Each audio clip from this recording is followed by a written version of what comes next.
Nomadic.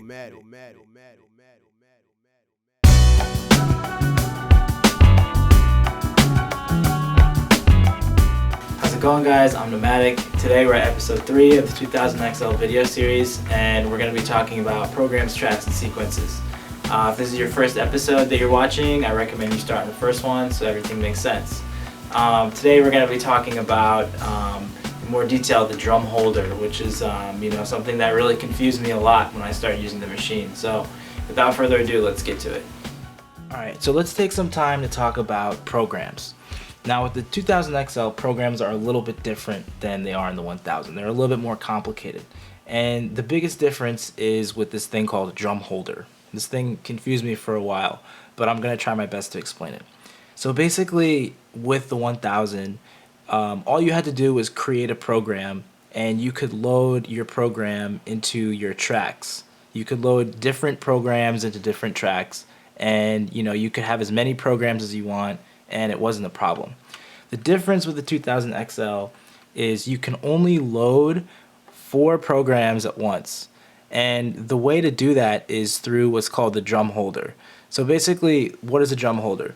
Drum holder is basically like a doorway between your program and the MPC.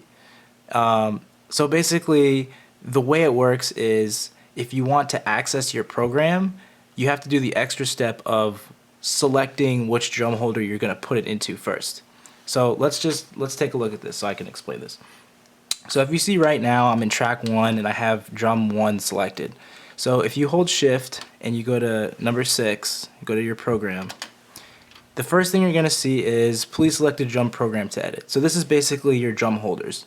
So you have 4, so we're going to go to the first one right now.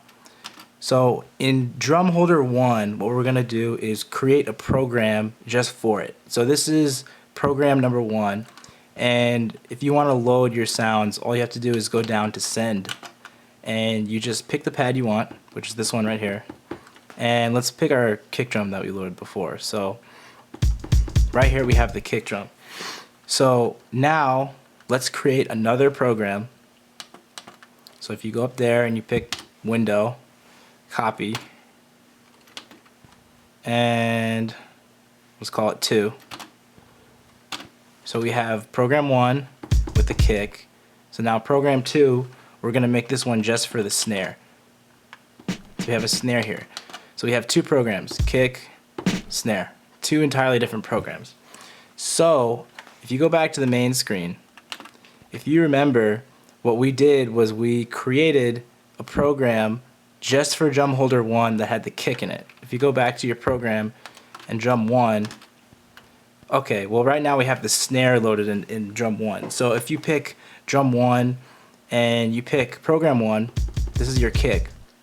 So if you want to create a program that you want to load just for your snare, if you go back to shift program, if you go to drum 2, let's put the snare program on drum 2.